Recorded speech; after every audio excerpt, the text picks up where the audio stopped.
श्री स्वामी समर्थ. श्री स्वामी समर्थांचे नाव मुखात घेऊन आपण आजच्या या व्हिडिओला सुरुवात करूया. बघा, 30 डिसेंबरला आहे संकष्टी चतुर्थी. 30 डिसेंबर म्हणजे उद्या शनिवारी आहे संकष्टी चतुर्थी व संकष्टी चतुर्थीचा चंद्रोदय आहे 9:03 ही या वर्षातली शेवटची संकष्टी आहे. त्यामुळे हे जे काही मी उपाय तुम्हाला सांगणार आहे ते आवर्जून तुम्ही करा.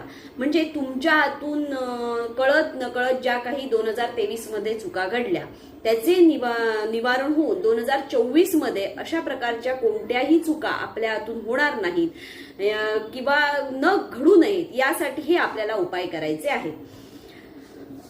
जेणेकरून पुढचे वर्ष तुम्हाला सुख समृद्धीचे व अगदी समाधानाचे जाऊ यासाठी आपल्याला या काही आपल्याला काही सेवा करायच्या आहेत.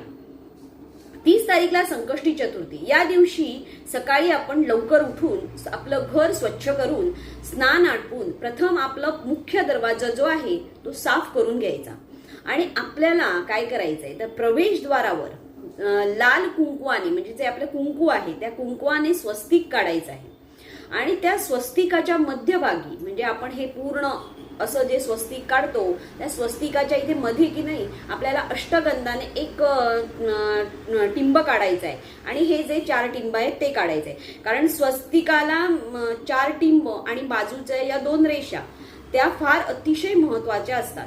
कारण बाजूच्या ज्या रेषा असतात ना ती आपल्या म्हणजे स्वस्तिकाची ऊर्जा असते ती ती ऊर्जा आपल्यासारख्यांना सामावून घ्यावी यासाठी त्या 2 रेषा बाजूच्या काढायला पाहिजे. तसेच उंबऱ्याला हळदीचं लेपन करायचं. समोर सुंदर छान रांगोळी काढायची म्हणजे दारासमोर उंबऱ्यासमोर आपल्याला सुंदर छान रांगोळी काढायची व कुंकवाने आपल्याला दरवाज्यावर श्री गणेशाय नमः असं लिहायचंय. या बोटाने कुंकू ओलं करायचं आणि त्याने लिहायचं श्री गणेशाय नमः असं आपल्याला लिहायचं आहे. हे तुम्ही प्रत्येक महिन्याची संकष्टी म्हणजे ज्या प्रत्येक महिन्याला जी संकष्टी चतुर्थी येते त्या प्रत्येक महिन्याच्या संकष्टी चतुर्थीला हे करायचं. कारण असं केल्याने आपल्या घरातला आनंदाचे वातावरण आपल्या घरात तयार होते व गणपती बाप्पांचा आपल्याला आशीर्वाद मिळतो. या दिवशी प्रथम आपल्या देवघरात बसून देवांना स्नान घालायचं. सकाळी उठल्यावर या सगळ्या गोष्टी केल्यानंतर प्रथम आपण काय करायचं देवघरात बसायचं. देवघरात बसल्यानंतर आपले जे काही इष्टदैवत सगळे जे दैवत आहेत त्यांना सगळ्यांना स्नान घालायचं. त्यांना छान अत्तर लावायचं आणि एक छोटा चौरंग पाट जे काही तुमच्याकडे असेल ते घ्यायचं. त्यावर गणपती बाप्पा म्हणजे एक तामण ठेवायचं. त्या तामणामध्ये थोड्याशा अक्षता टाकायच्या आणि त्यावर गणपती बाप्पांची मूर्ती ठेवून त्यांना प्रथम साध्या पाण्याने अभिषेक करायचा. नंतर पंचामृताने अभिषेक करायचा. पुन्हा साध्या पाण्याने अभिषेक करून गणपती बाप्पांना स्वच्छ पुसायचं आणि ते पुसून त्यांच्या पुन्हा ज्या स्थळी त्यांना तुम्ही ठेवता म्हणजे जिथे त्यांची जागा आहे तिथे त्यांना ठेवायचं. आणि हे जे पंचामृत म्हणजे हे त्यांना देवाला धुतलेलं जे तीर्थ आहे देवांना स्नान घातलेलं जे तीर्थ आहे ते घरातील सगळ्यांनी त्याचं प्राशन करायचं. आणि मग त्या मूर्तीला गणपती बाप्पांच्या मूर्तीला आपण लाल कुंकू व अक्षता लावाव्यात. म्हणजे कुंकू ओलं करायचं आणि ते ओलं करून गणपती बाप्पांना लावायचं म्हणजे त्यावर अक्षता चिकटून राहतील. आणि एक लाल फूल वाहायचं आणि त्यानंतर 21 दुर्वा गणपती बाप्पांना वाहायच्या आहेत. पण त्या 21 दुर्वा वाहताना त्या 3 दली दुर्वा असल्या पाहिजे. म्हणजे त्यांना दल किती असलं पाहिजे 3 दल असलं पाहिजे. अशा 3 दली दुर्वा व्हायच्या आणि त्याची जी टोकं आहेत म्हणजे जी त्यांची दुर्वांची टोकं आहेत ती गणपती बाप्पांकडे असावीत आणि त्यांची दल ही समोरच्या साईडने म्हणजे आपल्या साईडने असावीत. अशी 21 दुर्वा व्हायच्या आणि वाहताना ओम गम गणपतये नमः या मंत्राचा जप करायचा. तसंच आपल्याला काय करायचंय आपल्याला आता उपाय काय करायचा आहे तर एक विडा तयार करायचा. पानाचा विडा जो आपण एरवी स्वामींना देखील पानाचा जसा विडा करतो तसा पानाचा विडा तयार करायचा. आपण तो तयार करताना त्याला चांदीचा अर्क लावायचा आणि तो विडा गणपती बाप्पांना अर्पण करायचा. म्हणजे गणपती बाप्पांच्या समोर ठेवायचा.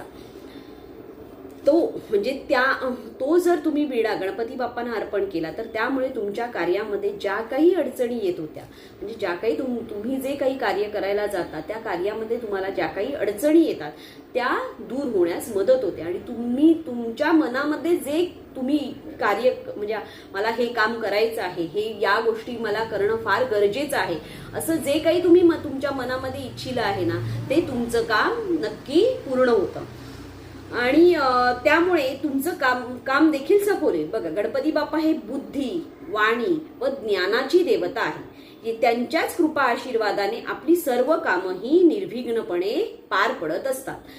जर तुमची मुलं जर अभ्यासात खूप कमी असतील किंवा जर तुमची मुलं अभ्यासात अजिबात ऐकत नसतील किंवा तुमचं काही ऐकत नसतील आणि जरी मुलं तुमची खूप हुशार असतील, म्हणजे ती आता एवढा अभ्यास करून ती खूप हुशार देखील असतील तरी त्यांना आणखीन त्यामध्ये मार्क पडावे यासाठी तुम्हाला काय करायचंय तर 5 दुर्वा घ्यायच्या. ज्याला 3 दलं असतील अशा 5 दुर्वा घ्यायच्या आणि त्या दुर्वाला दोऱ्यांच्या म्हणजे पांढऱ्या दोऱ्याच्या 11 गाठी मळायच्या. एक प्रत्येक दुर्वा अशा 5 दुर्वांना एक दुर्वांना 11 गाठी मारायच्या. म्हणजे एका दुर्वेला 11 गाठी, दुसऱ्या दुर्वाला 11 गाठी, अशा करून प्रत्येक दुर्वाला 11 गाठी मारायच्या आणि ती एक माळ तयार करायची आणि ती गणपती बाप्पांना वाहायची. असं केल्यामुळे आणि हे करत असताना आपल्याला ओम गम गणपतये नमः किंवा तुम्हाला जो कुठला आवडतो गणपतीचा मंत्र तो तुम्हाला त्यावेळेला म्हणायचा आहे. आणि यामुळे काय होतं, मुलांची बुद्धी तीव्र होते, मुलं खूप हुशार होतात, त्यांची अभ्यासामध्ये खूप प्रगती होते, ते आपल्या करिअरमध्ये खूप पुढे जातात. या सगळ्या गोष्टी म्हणजे मुलांच्या बाबतीत ज्या काही तुम्हाला गोष्टी हव्या आहेत त्या प्रकारे मुलं, आणि हे आजच नाही करायचं, उद्याचीच संकष्टी केली पाहिजे असं नाही. तुम्हाला हे असं कितीतरी संकष्टी करायचंय जेणेकरून काय होईल तर जोपर्यंत मुलांची प्रगती होत नाही तोपर्यंत तुम्हाला हा उपाय नक्की करायचा आहे. आता दुसरं काय करायचंय तर तुमच्या व्यवसायात तुम्हाला काही जरी प्रॉब्लेम किंवा पैशांच्या काही अडचणी असतील किंवा घरात काही कुणाचं एकमेकांबरोबर पटत नसेल, सतत भांडणं होत असतील, तर या दिवशी आपण म्हणजे उद्याच्या दिवशी संकष्टीच्या दिवशी आपण काय करायचं तर देवासमोर एक आसन मांडून पुढील मंत्र 108 वेळा म्हणायचा आहे. मी आता तुम्हाला मंत्र सांगते, तो तुम्ही मंत्र लिहून घ्या. ओम ह्रीम गम सौभाग्य गणपतये वरद सर्वजन मे वशमान्य स्वाहा. परत एकदा तुम्हाला मी मंत्र सांगते. ओम श्रीम गम सौभाग्य गणपतये वरद सर्वजन मे वशमान्यय स्वाहा. हा मंत्र तुम्हाला 108 वेळा बसून गणपतीच्या समोर म्हणायचा आहे. हा जप केल्याने तुमच्या पैशासंबंधीच्या ज्या काही समस्या असतील त्यांचं निराकरण होणार. तसेच या दिवशी अथर्व शीर्षचं पठण करायचं, संकटनाशन स्तोत्राचं पठण करायचं. यामुळे तुमच्या भरपूर समस्यांचे निराकरण होतेच.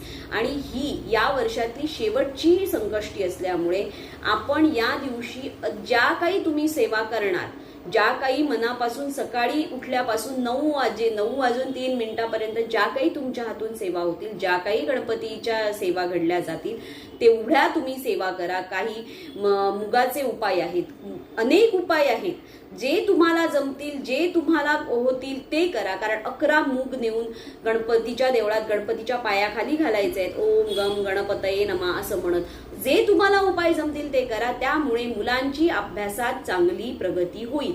त्यामुळे काय होतं, मुलांची बुद्धी स्थिर राहते आणि मुलं आपल्या बुद्धीनुसार पुढे आपले अभ्यासात प्रगती करतात.